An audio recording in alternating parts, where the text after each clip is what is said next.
હું જય ભારત ધામેચા। હું રઘુવંશી સમાજનો યુવાન છું।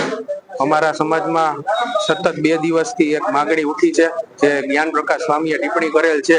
અવારનવાર સ્વામિનારાયણ સંપ્રદાયના સાધુઓ આવી વ્યાસપીઠ પરથી જેમ ફાવે તેમ લવારા કરતા હોય છે, બકવાટ કરતા હોય છે, જે ખરેખર સરાહનીય નથી। આ લોકોને ખરેખર અમારે ખુલ્લા મંચથી કેવું છે કે તમે આવા ધતિંગ ઢોંગ બંધ કરો, કારણ કે અવારનવાર સાધુ સંતોને, દેવી દેવતાઓને, ઈષ્ટદેવને આ લોકો હાનિ પહોંચાડવાનું કૃત્ય પરાણે કરે છે। આ લોકો હરેક વખતે ઓર્ગેનાઇઝ ક્રિમિનલ હોય એ તરીકે બધા જ સમાજોને ટાર્ગેટ કરે છે, વારા ફરતી વારા। આ વખતે રઘુવંશી સમાજને પણ તે લોકોએ જે ટાર્ગેટ કર્યો છે અને જલારામ બાબા પર ટિપ્પણી કરી છે, તેને અમે સખત વખોડી નાખીએ છીએ। અમારી ગઈકાલે પણ એક જ માગણી હતી, 48 કલાકથી એક જ માગણી છે કે જે જ્ઞાન પ્રકાશ કહેવાતો સ્વામી, જેને જ્ઞાનનું કોઈ છાંટો પણ નથી, અને એના પર અમારે પ્રકાશ પાડવો છે કે તમે વીરપુર પધારો, વીરપુર આવી અને બાપાના ચરણોમાં તમે શીશ ઝુકાવો અને સમગ્ર રઘુવંશી સમાજની જલારામ ભક્તોની માફી માંગો। બસ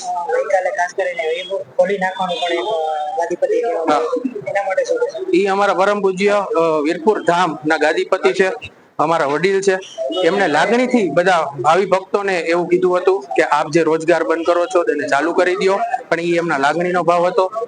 ગઈકાલે પણ ત્યાં અમારા અમુક સમાજના આગેવાનો ઉપસ્થિત હતા। તેને વડતાલના જે સ્વામી છે દેવ કર્યો હતો કે માફી માંગેલ નથી, અને જ્ઞાન પ્રકાશ સ્વામીએ જો વિડીયોથી માફી માંગી હોય કે મને આ મારી ભૂલનો અહેસાસ છે, તો એને બાપાના દર્શને પણ પધારવું જોઈએ, અને ખરેખર એને માફીની જો ખરેખર દિલથી દિલગીરી હોય તો એને આવી દર્શન કરી અને સમગ્ર જલારામ ભક્તોની માફી માંગવી જોઈએ।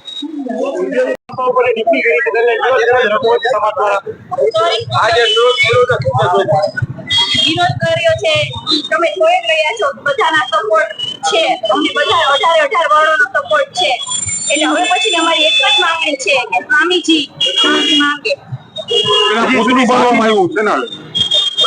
આવી રીતે જે ધર્મની લાગણી દુખાય એવી રીતનું કાર્ય કરવામાં આવ્યું છે। એટલે કોઈ દિવસ અત્યાર સુધીમાં તમે જોઈ રહ્યા હોય કે રઘુવંશી સમાજે કોઈ મોટું બાળ્યું હોય।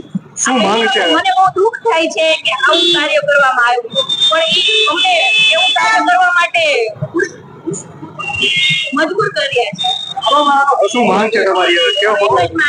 સ્વામીજીને હું નમ્ર અપીલ કરું છું કે તમે લોકો સુરતથી, હું સ્વામિનારાયણ સંપ્રદાયની હોઉં છું, બરોબર, એટલે હું એવી જ નમ્ર અપીલ કરું છું સ્વામીજીને કે તમે કોઈની લાગણી દુખાય એવા વાક્ય ન બોલો, ટિપ્પણી ન કરો, અને તમે સુરતથી વીરપુર સામે માંગણી અમારી છે કે તમે સ્વામિનારાયણ સંપ્રદાયના સ્વામીઓ વીરપુર આવીને માફી માંગો।